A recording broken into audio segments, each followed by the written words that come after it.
Assalamualaikum warahmatullahi wabarakatuh. Bismillahirrahmanirrahim. Hari ini kita mencoba membahas tentang sistem pencernaan. Ya. Kemarin kita sudah membahas mulut. Ya. Terus tenggorokan, turun ke kerongkongan, terus turun ke lambung. Terus turun lagi ke usus kecil. Usus kecil ini nanti kaitannya ke pankreas. Dan ada juga nanti usus kecil itu kaitannya ke kantong empedu atau empedu ya. Terus nanti ada juga nanti yang berkaitan dengan tripsin. Berarti kita ini membahas kaitannya yang usus kecil dengan kantong empedu atau usus kecil dengan empedu. Kaitannya ya. Kita bahas, kita hapus dulu.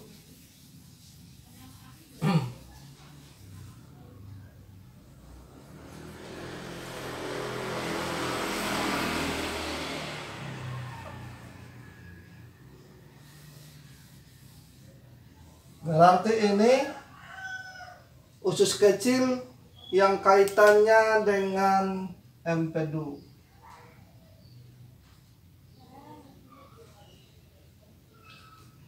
Jadi empedu itu secara umum difungsikan untuk membantu mencerna lemak. Jadi ketika nanti makanan itu dari mulut turun ke tenggorokan, kerongkongan, lambung sampai masuk ke usus kecil. Ketika makanan itu sudah sampai usus kecil, ya nanti dia kaitannya dengan empedu. Nah, empedu ini nanti dia kaitannya dengan proses. Yang pertama nanti kalau usus kecil kaitan empedu berarti proses pembentukan dan proses mengalirnya. Ya, ini nanti kaitannya.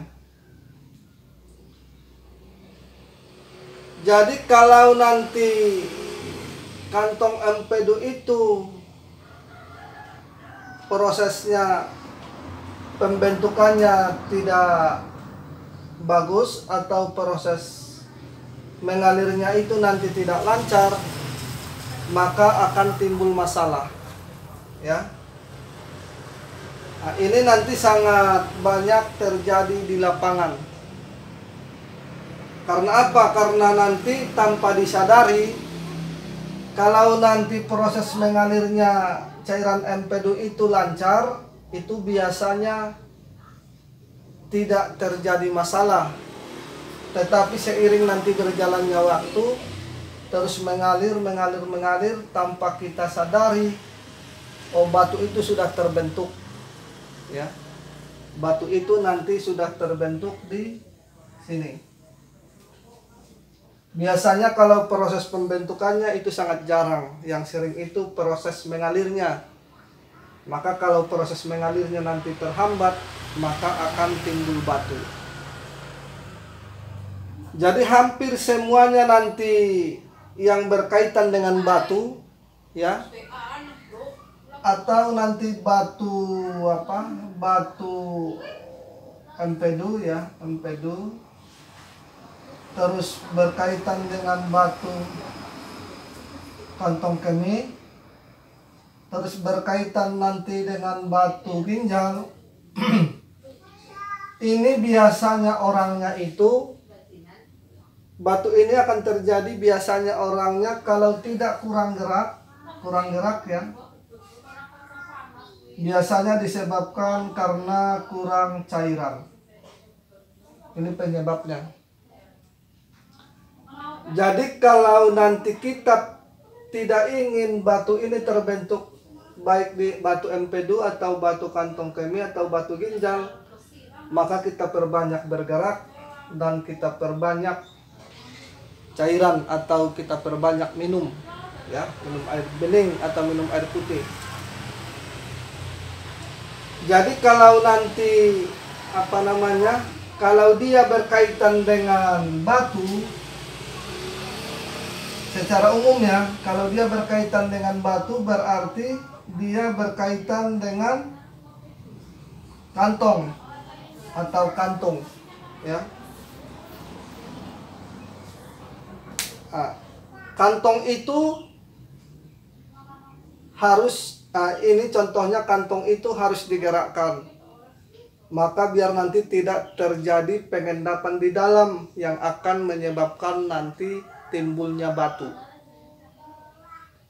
Kita contoh ya, kita kasih contoh. Ada sungai. Di dalam sungai itu ada air. Dan di dalam sungai itu juga ada lumpur. Ada lumpur ya. Jadi ketika nanti sungai itu kekurangan air, maka lumpur itu nanti akan mengeras. Jadi kan unsurnya lumpur ini kan dia unsurnya dari tanah. Ya, unsurnya dari tanah. Tanah ini sifatnya lembab. Ya. Jadi unsur lumpur itu terbuat dari tanah itu sifatnya lembab. Jadi ketika nanti di dalam sungai itu kekurangan air, maka lumpur itu akan mengendap. Maka nanti kalau ada batu-batu kecil di dalam sungai itu, maka lumpur ini akan mengikat batu itu. Biasanya kalau dalam jangka waktu pendek, biasanya lumpur ini masih dalam jangka waktu pendek ya. Kalau ini kekurangan cairan, maka lumpur ini akan mengikat batu itu. Tetapi kalau jangka waktu pendek, kalau airnya dialirkan lebih banyak, maka biasanya ini masih gampang diurai. Tetapi kalau ini dilakukan kekurangan cairan bertahun-tahun, maka nanti lumpur ini akan mengikat batu itu, sehingga nanti dia menjadi batu sedimen atau lumpur itu akan mengeras. Ya, lumpur itu nanti akan mengeras sehingga nanti lumpur itu akan menjadi batu. Tergantung nanti batunya apa. Tetapi biasanya kalau di kantong kemih atau di kantong kemih biasanya kalau dia kaitannya dengan batu terus kekurangan cairan, biasanya batunya lancip-lancip atau warnanya biasanya kekuningan. Ini nanti yang disebabkan karena kekurangan cairan, maka batu itu akan menjadi maka lumpur itu akan menjadi batu. Terus kita ambil satu contoh lagi nih. Jadi kalau kita nanti ingin membuang batu ya, kalau kita ingin membuang batu yang ada di kantong empedu atau batu kantong kemih atau batu ginjal, contoh di sini ada satu gelas ya. Terus kita ambil air yang ada berlumpur, maka kita masukkan ke dalam gelas itu. Ya, di sini kita ambil satu gelas kosong, kita ambil air yang diaduk lumpur, masukkan ke dalam satu gelas. Maka kita akan melihat nanti yang terjadi di dalam gelas itu, air yang bersih itu nanti dia akan ke atas. Maka air yang keruh itu nanti dia akan ke bawah. Maka begitu juga nanti di dalam tubuh kita. Maka nanti salah satu teknik untuk membuang endapan yang ada di gelas itu, yang pertama nanti kita masukkan air banyak. Terus kita aduk sesekali. Itu artinya kita minum air yang banyak, terus kita olahraga. Sehingga apa? Sehingga nanti kantong itu bergerak. Kita aduk sekali, nanti kan air itu akan keluar dari gelas itu sedikit demi sedikit bersama lumpur itu. Begitu juga nanti kalau dia sudah parah, maka nanti teknik yang paling sederhana, maka nanti di dalam gelas tadi kita masukkan air terus menerus, terus kita aduk terus menerus, kita goncang-goncangkan gelas itu sehingga nanti air keruh yang ada di gelas itu sedikit demi sedikit dia akan keluar, sehingga masuk nanti air yang baru. Maka itu adalah satu teknik yang paling sederhana untuk membuang batu empedu atau batu kantong kemih atau batu ginjal. Nah, intinya sih kalau kepengen batu empedu, batu kantong kemih dan batu ginjal itu tidak terbentuk, maka perbanyaklah gerak dan perbanyaklah cairan atau perbanyaklah air minum. Nah, sekarang pertanyaannya, kita sering melihat di lapangan ya, itu ada sebagian orang makan empedu hewan ya. Terus setelah dia makan empedu hewan itu, terus dia merasa tubuhnya nyaman. Nah, terus itu biasanya disebabkan karena di dalam kantong empedunya orang itu kekurangan garam.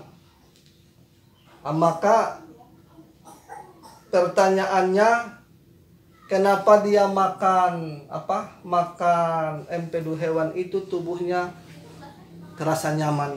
Nah, biasanya itu harus dianalisa dulu.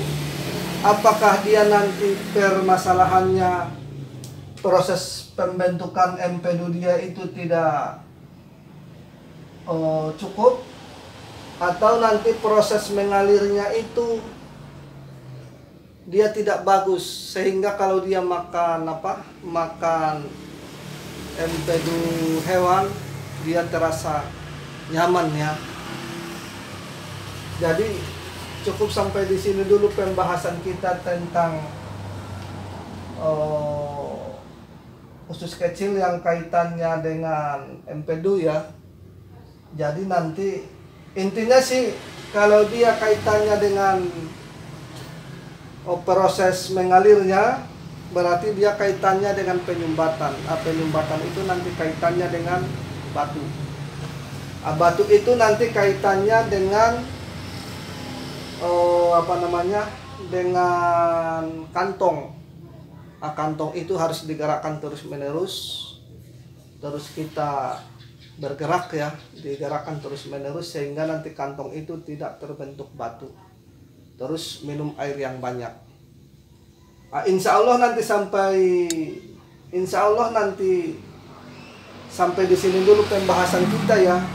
Tetapi biasanya kalau yang ini batu empedu ini ada biasanya kalau ini terbentuk batu, ada ramuan khusus yang cepat menghancurkan batu itu ya. Atau ini batu kantong kemih juga ini sering terjadi nih, sering ketemu di klinik kita nih. Batu empedu ini juga sering, batu ginjal juga agak sering ya. Makanya kita kadang sering melihat batu itu keluar, warnanya seperti apa. Tetapi biasanya kalau yang ini warnanya agak kuning kecoklatan, terus biasanya ujungnya lancip, sehingga itu yang menyebabkan biasanya timbul pendarahan atau sering disebut buang air kecil berdarah ya. Tetapi ini kita akan pembahasannya di empedu. Insya Allah nanti sampai di sini dulu pembahasan kita. Untuk ke depan maka kita akan bahas usus kecil yang kaitannya nanti ke tripsin atau kaitannya nanti ke pembentukan susu. Setelah itu nanti kita bisa masuk ke kaitannya dengan proses pembentukan nutrisi ya. Maka nanti dia adanya di usus kecil sini. Ini dulu yang kita bahas yang kaitannya dengan kaitannya dengan tripsin. Lusa baru kita bahas yang kaitannya dengan pembentukan darah ya, yang kaitannya nanti yang usus kecil ini. Jadi wabillahi taufiq wal hidayah. Assalamualaikum warahmatullahi wabarakatuh.